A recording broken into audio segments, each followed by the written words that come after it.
Hi, it's me again with Corel Tips and Tricks, and this is part two of reduplicating the sign. And before I forget the person I'm doing it for, if you cut this piece out of MDF and at the same time cut out your letters inside there, so let's just do that. Because our nudge distance is good. If you use this piece for your cutout, I think he's using MDF. If you will do this, one thing, you can sand it while it's in there, but two, and then you will have these letters. It's kind of hard to explain, but you'll have these letters cut out of this void, and when you glue this rim onto your back plate, when you glue that rim onto your back plate, that center piece, let's just do this. Take this, whoop, hit the wrong line.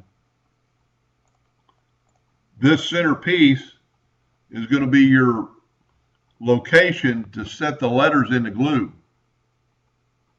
He was wondering if he could somehow make a line, but this way they'd be equally spaced. Hope that made sense, because you can use your scrap piece for doing that. Just cut that all out of one piece. Now let's try to figure out the rivets. Photographs are really hard to try to get the rivet holes, and you've got the hole in the locomotive or whatever it is that you might be able to size it. We're going to make this rivet a 0.5 of an inch, and I know you're working with millimeters, and I apologize, but we're going to set that right on top, and we're going to make it yellow so it'll stand out, and we're going to take, and see it's fuzzy so you can't really tell. We're going to change our nudge factor to 0.001, and we're going to move that guy down to where it's in the center of the hole. And this you'd have to do, I would actually cut it out and, maybe on some scraps. Now let's Control D and make a duplicate of that guy, holding down the control button so it'll be perpendicular, and this is where our picture might not be 100% square. So I would leave it there, because your picture may be not perfectly square, but I think we got our distance right. Now this should work to get the other two equal, and you can do a test with that. I've got that one selected. I'm going to hold down the shift and select that one. I'm going to go up to effects and blend, and I'm going to blend those two items. No, I hit bevel. Go up to effects and hit blend, and I'm going to blend those two items.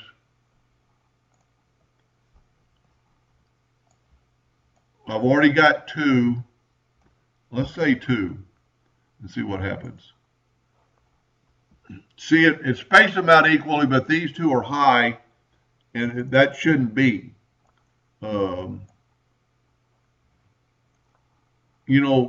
It's kind of hard off a photograph. So I would take a scrap piece of plywood and cut these holes.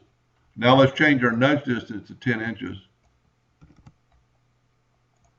And I would grab those 3 or 4 screw holes and we change them back to red. And if you can see, they're perpendicular, so that the picture might be a little skewed. So I would take a scrap piece of plywood and cut those holes and then match them up with your item. Now you can see those holes are perfect in the placement of our jig or our item. They look equal from side to side. And then you would just do the same too for the bottom. And ironically or logistically, I'd Control G and group those and put these back. That's going to be a little bit hard to see them. So we'll turn them back to yellow. And we're going to Control D and make a duplicate. And we're going to move them down, holding down the control button till they get about where we think they need to be. And see, the bottom ones are just the opposite. So our photo is kind of skewed. because these are off and our other side is on, or a little bit. And then let's change our nudge, and this might be confusing to some people. 0.001, and let's just nudge this thing down a little bit. At least get one of them on. And really that's better than the other one. Now, for a second, I'm going to get the picture out of the way. Let's get our 10-inch nudge distance, and let's nudge our picture out of the way. Let's grab all these holes and turn them red and group them, Control G. And then, since we're at 10 inches, we can nudge them up. Now, I would definitely test them, and you can individually move them around, but that's the way I would do it. So you need to do two tests. You need to do a size test and then a placement test. But everything else should work. That was kind of a fun project. I truly hope that helped him, and thank you for watching.